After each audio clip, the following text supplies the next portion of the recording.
Welcome to another episode on the Perspicacious Perspective. I don't know if you're with me on this one, but ever since I heard about human trafficking, I've always wondered where these people are who are being trafficked around the world, and what a trafficked person even looks like. Due to spending most of my life living in the West and never having come across any stories of people being trafficked in the West, I just assumed that it was reserved for the less economically developed areas of the world and that it wasn't that big of a problem, globally speaking. So this is what this episode will be addressing.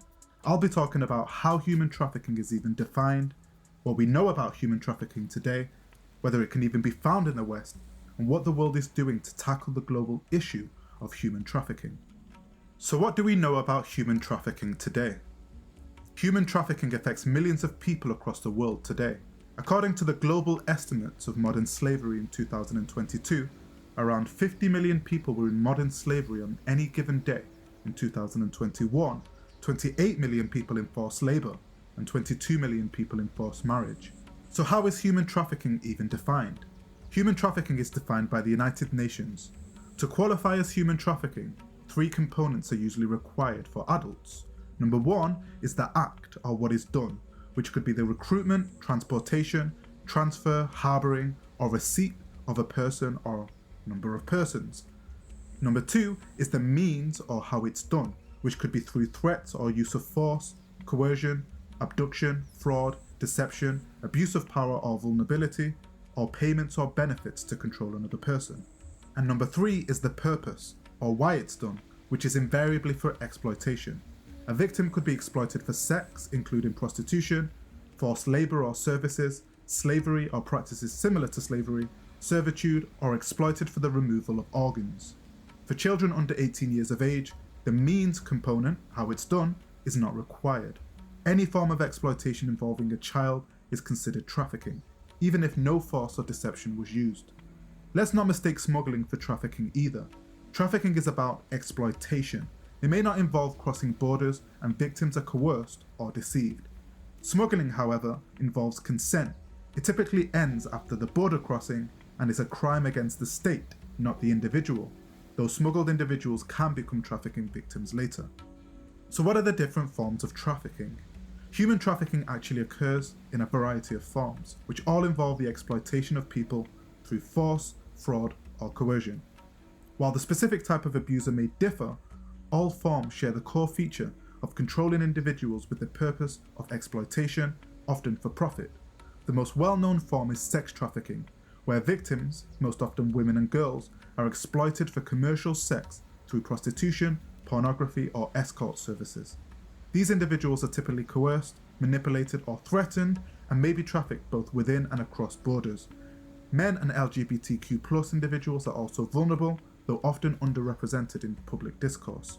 Another widespread form is labour trafficking, where people are forced to work in sectors such as agriculture, construction, manufacturing, mining, or fishing, usually under inhumane and exploitative conditions. Victims of forced labour may receive little or no pay, have their documents withheld, and be subject to threats or physical confinement.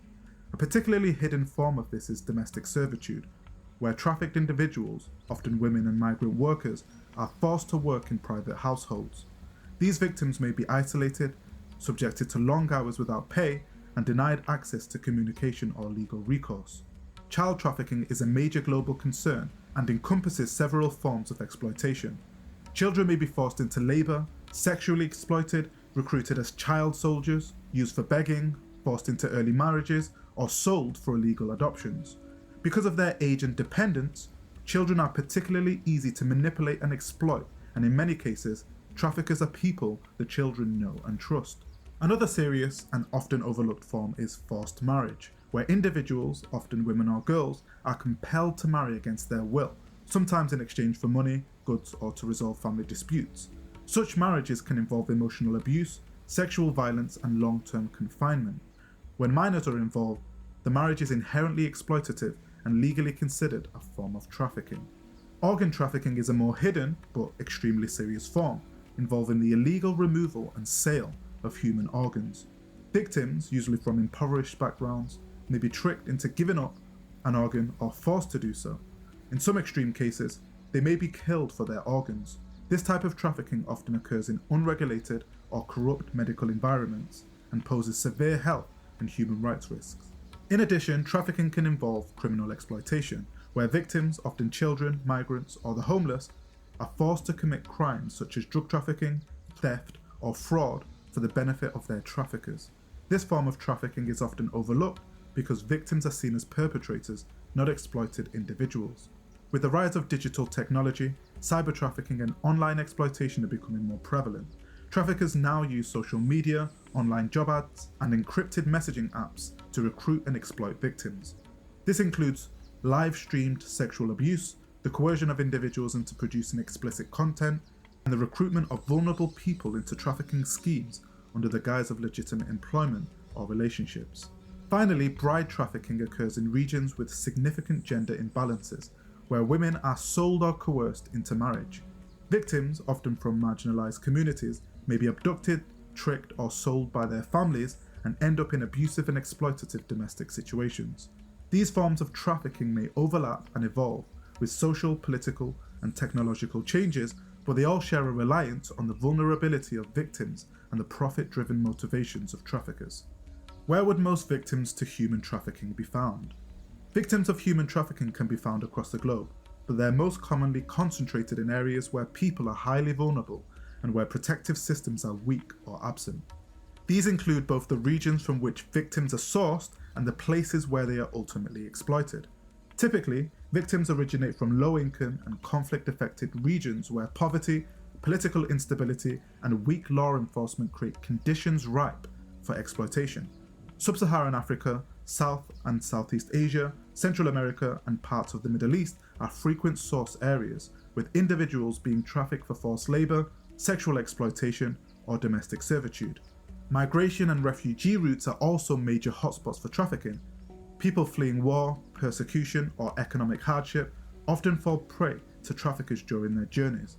These victims are especially at risk along the Mediterranean migration corridors, Southeast Asian routes, and the Central American United States border. Migrant workers, particularly those lacking legal status or documentation, are highly vulnerable to exploitation in industries such as agriculture, construction, domestic work, and manufacturing. On the other side of the trafficking chain are the destination areas, typically wealthier countries or urban centres, where there is a high demand for cheap labour or commercial sex. Cities in Europe, North America, the Gulf states, East Asia, and Australia often serve as key hubs for exploitation. These urban environments offer traffickers both anonymity and opportunity, as the demand for domestic workers, factory labourers, and sex workers often exceeds the available regulated workforce. Certain industries are especially prone to trafficking due to their low wages, high demand, and lack of regulation. Victims are often found in construction sites, agricultural fields, fishing boats, textile factories, and within private homes as domestic workers. The sex industry, both legal and illegal, is another common setting for trafficking, with victims often hidden in plain sight in brothels, massage parlours, or escort services. Additionally, trafficking victims may be found within or just outside institutions such as orphanages, refugee camps, juvenile detention centres, and shelters for the homeless or mentally ill. These settings often involve individuals who are already isolated and vulnerable, making them easy targets for exploitation. In summary, victims of human trafficking are most likely to be found in regions suffering from poverty, instability, or displacement, along major migration corridors, in cities and industrial areas with high demand for labour or sex work, within unregulated or informal economic sectors, and increasingly online. The people most at risk are those with the least protection: migrants, women, children, refugees, and the impoverished, who traffickers exploit for profit in a wide variety of environments. Are victims of human trafficking trafficked in any Western countries? Yes, victims of human trafficking are trafficked in Western countries, including the United States, Canada, the United Kingdom, Australia, and countries across Western and Northern Europe. These nations are often considered destination countries, meaning they're places where victims are brought and exploited, although trafficking also occurs within their own borders, involving both foreign nationals and domestic citizens. In these countries, victims may be trafficked for various forms of exploitation, including sexual exploitation, forced labour, domestic servitude, forced criminality, and increasingly, online sexual exploitation. The common belief that trafficking only happens in poorer or developing countries is apparently a dangerous myth. Trafficking networks actually operate in both rural and urban areas of Western societies, often hidden in plain sight. For example, in the United Kingdom, the government's National Referral Mechanism regularly identifies trafficking victims from countries like Albania, Vietnam, and Nigeria, but also British nationals, particularly children and young people exploited by criminal gangs through county lines drug trafficking operations. Similarly, in the United States, victims are trafficked into industries such as agriculture, construction, hospitality, domestic work, and the sex trade. Many are foreign nationals, but a significant number are US citizens, including minors coerced into commercial sex or gang-related activities. In Germany, France, and other European countries, victims are frequently found in the sex industry, seasonal labour, and informal domestic roles. Migrants from Eastern Europe, Africa, and Asia are particularly vulnerable, but local citizens can also be affected, especially those from marginalised or disadvantaged communities. In short, human trafficking is very much present in Western countries, and it affects a wide range of people, including undocumented migrants, low-income workers, children in foster care, runaway youth, and victims of domestic abuse. Despite relatively strong legal systems and law enforcement capabilities, Western countries remain vulnerable to trafficking due to persistent demand for cheap labour and commercial sex, gaps in regulation, and growing online exploitation. Which kinds of people are most vulnerable to human trafficking? Certain groups of people are more vulnerable to human trafficking due to factors such as poverty, lack of education, discrimination, unstable living conditions, and limited access to support systems. Traffickers deliberately target individuals who are socially, economically, or legally marginalised, as these individuals are easier to manipulate, deceive, or coerce. Women and girls are the majority of victims, especially in cases of sex trafficking, domestic servitude, and forced marriage. They're often targeted due to gender inequality, lack of access to education or employment, and societal norms that limit their autonomy or mobility. In some cultures, girls are also more likely to be sold or forced into early marriage. Children are extremely vulnerable because of their dependence on adults and limited ability to recognise danger. They're trafficked for forced labour, sexual exploitation, begging, criminal activity, and even child soldiering in conflict zones. Orphans, street children, and those in institutional care are at even greater risk due to lack of family protection. People who migrate, especially undocumented migrants or asylum seekers, are at high risk of trafficking. Desperation, language barriers, lack of legal status, and unfamiliarity with their surroundings make them easy targets. Many are lured with false job offers or promises of safety, only to be exploited in labour or sex trafficking. Poverty is one of the strongest drivers of vulnerability. Individuals struggling to meet basic needs may take risks out of desperation, such as accepting dubious job offers or migrating without support. They can become trapped in exploitative conditions like debt bondage, where they're forced to work indefinitely to repay loans. Individuals with physical or intellectual disabilities are vulnerable to trafficking because they may be more dependent on others and less able to escape or report abuse. In some cases, they're trafficked for forced begging, domestic servitude, or sexual exploitation. In many regions, ethnic minorities and indigenous communities face social exclusion, discrimination, and economic disadvantage.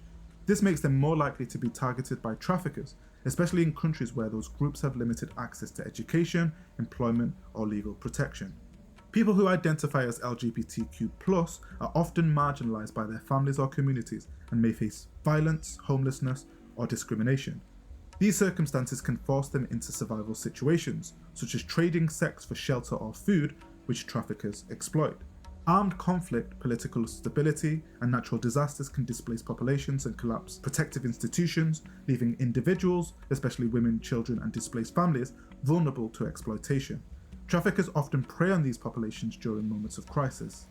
People without stable housing, particularly homeless youth and runaways, are highly vulnerable. Lacking shelter, family support, or income, they're often approached by traffickers who offer temporary help, which turns into exploitation. Individuals who have experienced domestic violence, sexual abuse, or childhood neglect are more likely to be targeted. Their trauma can make them more susceptible to manipulation, especially by traffickers who offer a false sense of love, protection, or opportunity. So in summary, the people most vulnerable to human trafficking are those who experience social, economic, or legal vulnerability, whether due to gender, age, migration status, poverty, discrimination, or a lack of support.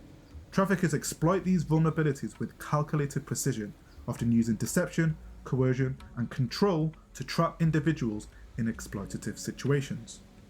What methods of control do human traffickers use against their victims?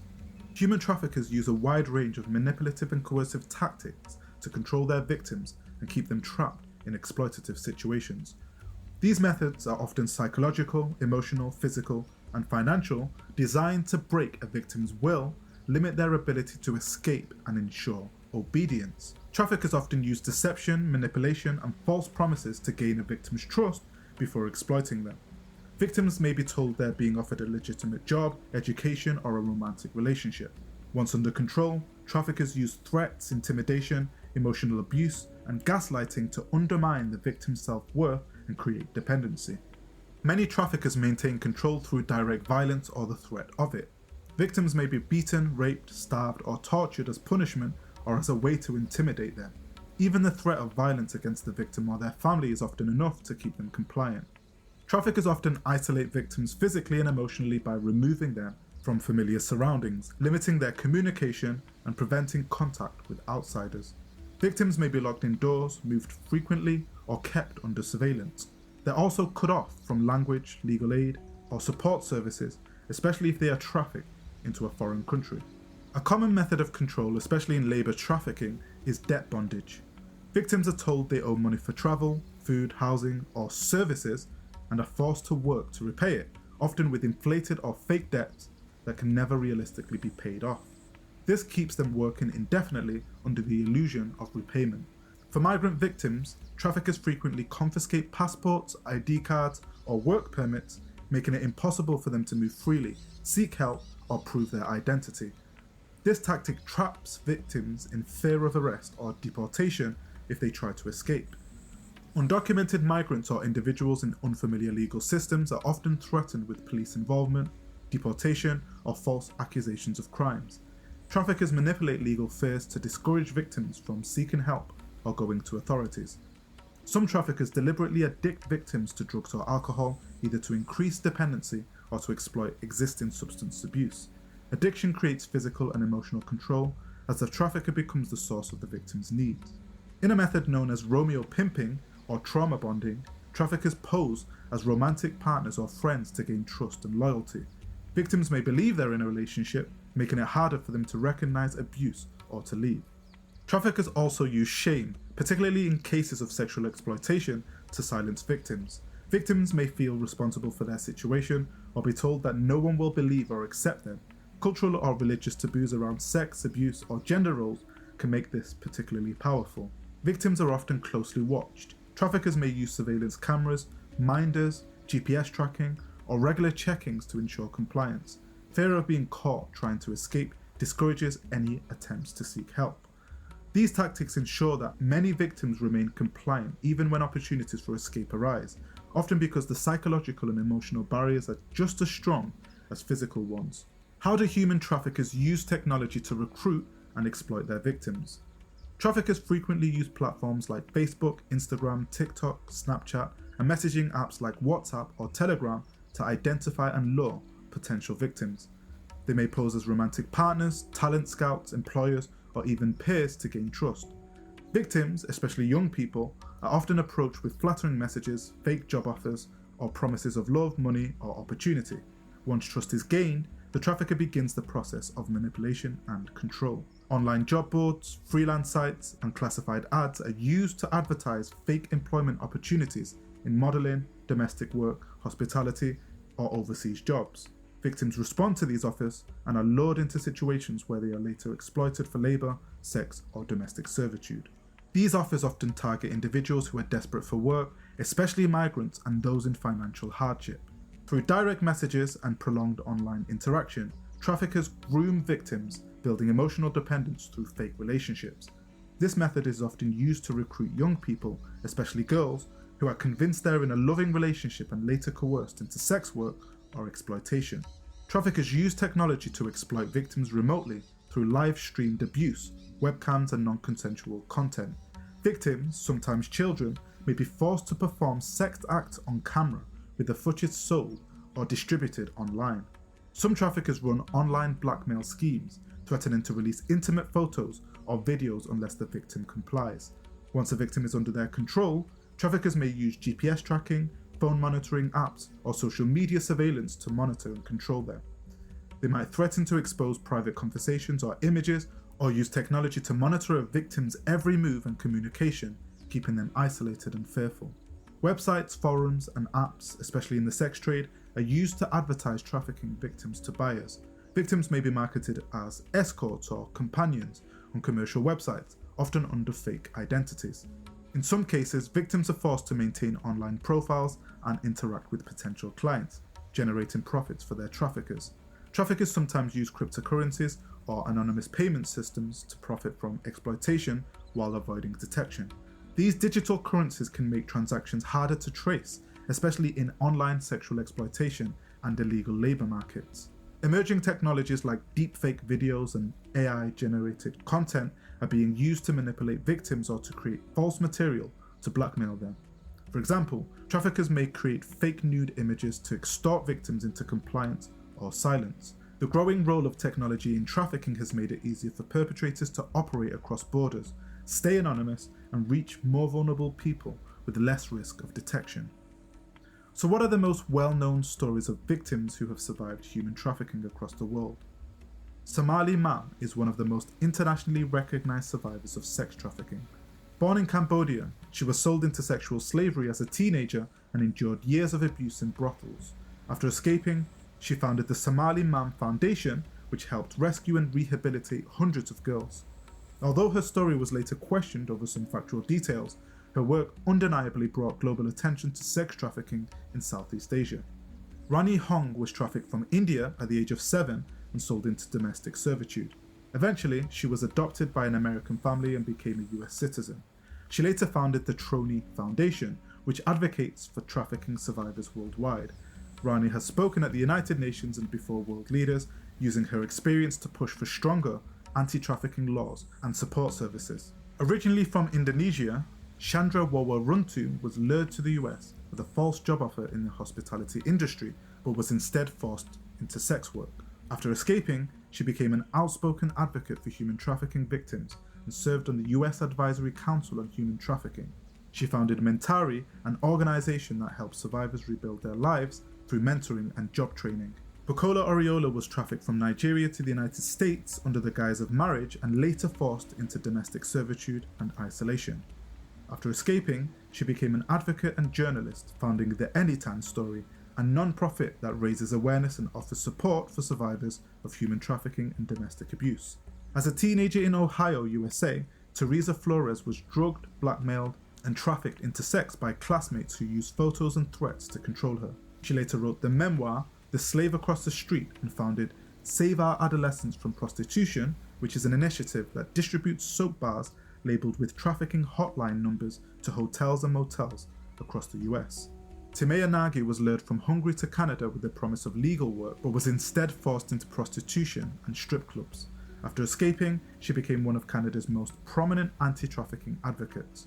She founded Timea's Cause Incorporation, which offers training for law enforcement and corporate sectors on recognizing and combating human trafficking. Chong Kim, a Korean American, has spoken widely about being lured into sex trafficking within the US as a teenager. Her story gained further attention when it was adapted into the 2012 film Eden. While parts of her account have been challenged, her advocacy contributed to raising awareness about trafficking within the United States. While not a traditional trafficking survivor, Nadia Tolokonikova, a member of the punk protest group Pussy Riot, has spoken about the forced labour and exploitation in Russian penal colonies, especially for women.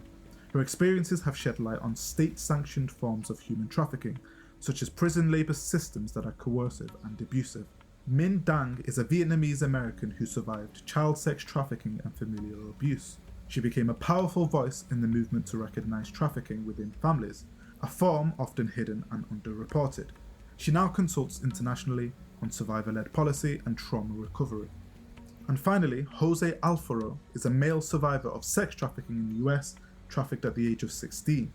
He now works with organisations like GEMS and ECPAT US to highlight the often overlooked issue of male trafficking victims.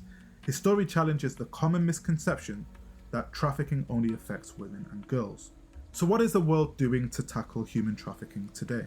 The global fight against human trafficking has intensified in recent years, with international organisations, governments and civil society implementing multifaceted strategies to address the complex issue.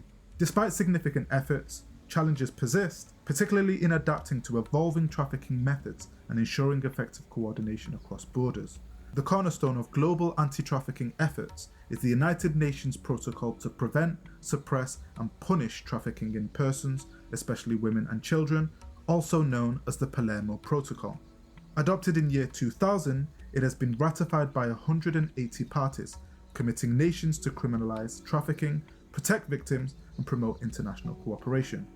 In Europe, the Council of Europe Convention on Action Against Trafficking in Human Beings provides a comprehensive framework for preventing trafficking, protecting victims and prosecuting offenders. As of October 2023, it has been ratified by 47 European states and Israel. The United Nations Office on Drugs and Crime publishes the biennial Global Report on Trafficking in Persons, offering data-driven insights into trafficking patterns and responses.